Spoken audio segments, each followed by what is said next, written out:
Part number 3, applying these practices various situations. A, one who has other dishes. Okay. One who has a large set of dishes and uses only few pieces for Yom Tov night meal is permitted to wash those pieces and reuse them in the morning, even though the others are available. This does not violate the prohibition of preparing, because so long as those same dishes are used, washing merely prepares them for Yom Tov morning. In such an instance, however, it is forbidden to turn on the hot water tap. One can wash the dishes with the cold water or with the hot water which was turned on for a permitted purpose.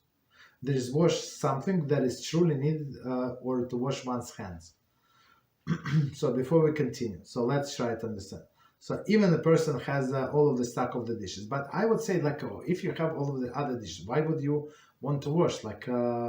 It would be honor to other dishes, do a mitzvah with them, right? But I'm not sure. But technically, as he said, you're allowed, but only with cold water, or you open hot water to warm water to wash hands, and you can wash the dishes even though you have 30 plates. So you can have these 3 plates washed for tomorrow as well. Okay, no problem. Okay, no problem. But if you don't have anything really needed for tomorrow's day, so meaning you even in this case, if you open to wash your hands, no problem, hot water. Nevertheless, some authorities state that in this instance it is preferable not to wash the dishes at all, because ultimately one is exerting himself on Yom Tov by washing dishes only to spare this effort after Yom Tov, right? Or a second night of Yom Tov.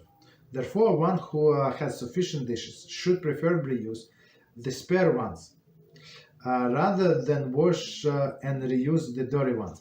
So it says very clearly, even though you're allowed to just think about it, if you think about it, like Pesach, Seder finishes I don't know, almost around midnight.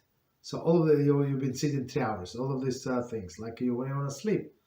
Everybody's tired. Why would you want to at midnight to wash the dishes to spare you sometime tomorrow? Does not make sense, right? So that's 2 nights of Pesach. Chol HaMoed, of course, you can wash, there is no problem. And last 2 days also they start late, after the nightfall. So why? So again, maybe it's not midnight, maybe 10 p.m., 10:30, 11 p.m. So why would you want to do that, right? Holidays were given to us to enjoy, right? To be happy and learn Torah. So but you instead chose to wash the dishes, right? Not a good idea. Okay, so again, so he's saying that preferably that buy more dishes, do not wash them on Yom Tov. Okay. Continue, because why it's a tircha, so bother. B, dishes that became soiled before Yom Tov. It is forbidden to initially leave the dishes that became dirty before Yom Tov for washing on Yom Tov, even with the cold water, due to the prohibition or tircha. Okay, here we go. Unnecessary exertion of Yom Tov. Right, so whatever we can do before Yom Tov, do before Yom Tov.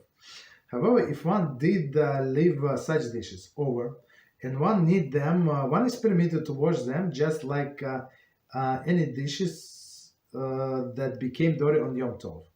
There is under the guidelines so described above. Meaning, after the fact, same with cooking, as we discussed in several chapters.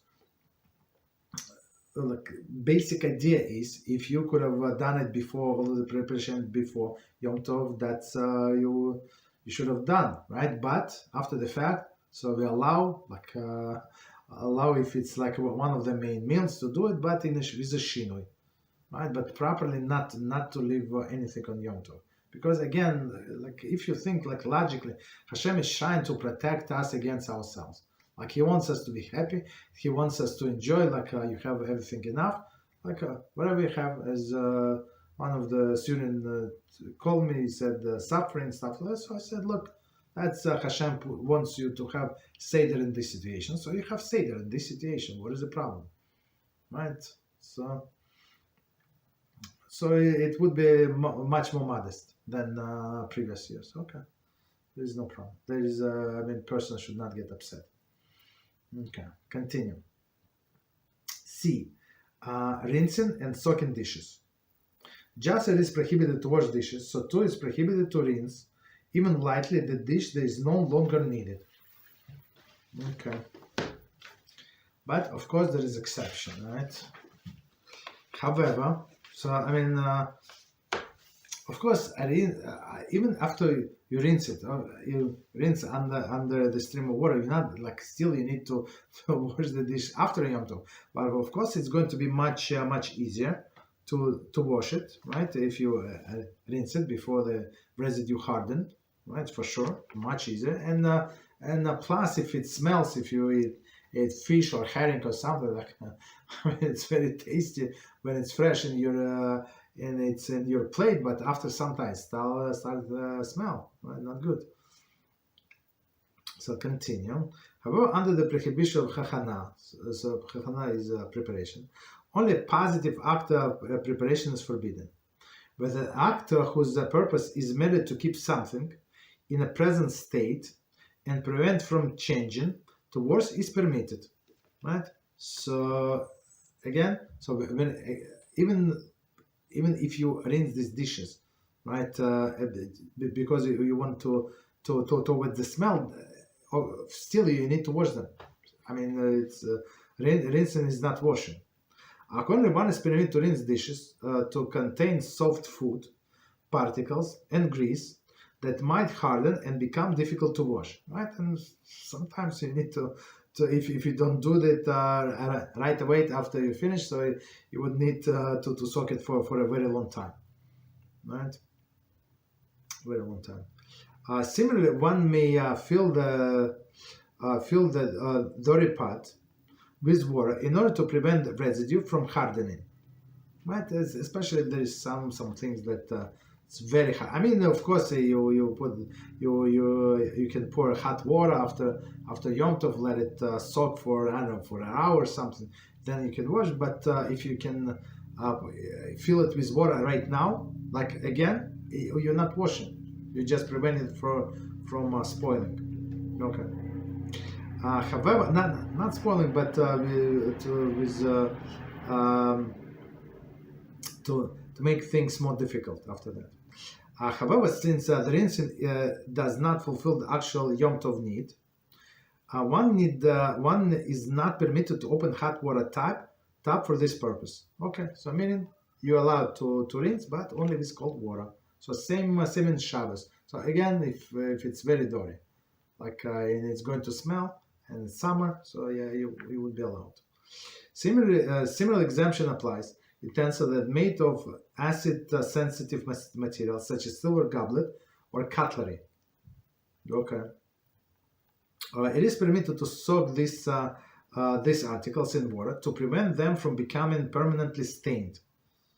Right, but not only that, even the wine pitcher. So we have glass wine pitcher. We have to wash right away because few times we delay, maybe I don't know, sometimes. And it's stained actually, and you cannot take the stain of the glass. Very interesting, right? So we try to rinse it, we finish drinking, that's it. So we don't drink much, so we just rinse right away. Okay. So again, it's not to wash it, but in order to prevent the damage. Okay. However, it is forbidden to open hot water tap for this purpose. Okay, we do it in cold water. Continue. Washing dishes to alleviate discomfort.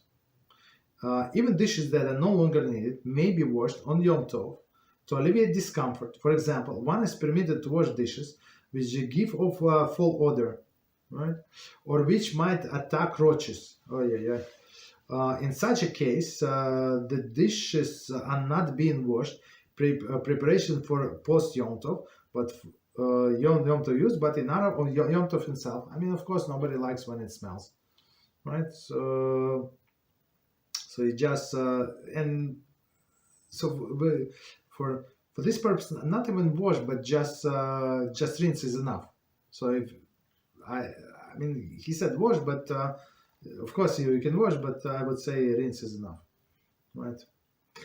Washing dishes containing congealant grease. So congealant grease, so it says see page 136. So we said it's nolad, right? So